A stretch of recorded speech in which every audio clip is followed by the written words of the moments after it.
Welcome to the Bitcoin News Show, where we provide you with concise, daily Bitcoin-related news. Let's get started. Today is Monday, October 17th, 2022, and this is your Bitcoin News. 3 major Bitcoin conferences concluded last week: Bitcoin Amsterdam, Washington, D.C. FinTech Week, and TabConf.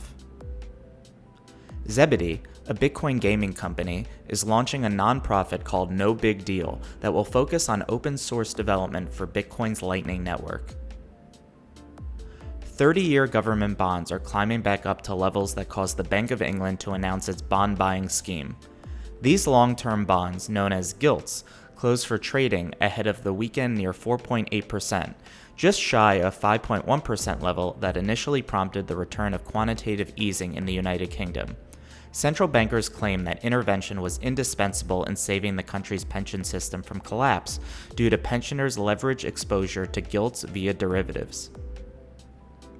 On Friday, for the first time ever, a majority of Ethereum's block productions complied with the US Treasury's OFAC sanctions.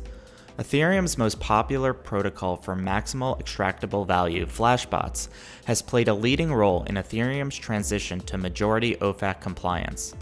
Flashbots is OFAC compliant and is quickly becoming the dominant MEV protocol on Ethereum. In other MEV news, Flashbots will release a widely anticipated upgrade this week. Work on the new version of MEV Boost, codename Suave, has been underway for over a year. In Wyoming, Custodia Bank has filed a memorandum in its ongoing lawsuit against the U.S. Federal Reserve. Custodia Bank is asking a federal court for fair treatment in light of Bank of New York Mellon's newly approved Bitcoin and Ether custodial services. Custodia wants to offer similar services, yet has faced nearly 2 years of delay. Custodia, formerly known as Avanti, is suing the Federal Reserve in its pursuit of a so-called master account approval with the central bank.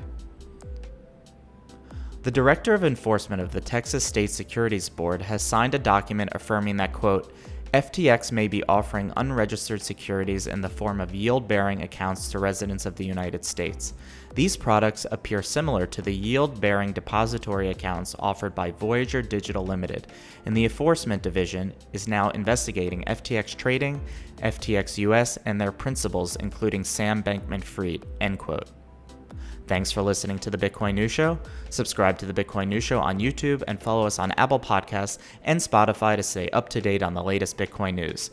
See you tomorrow, everybody. Bye-bye.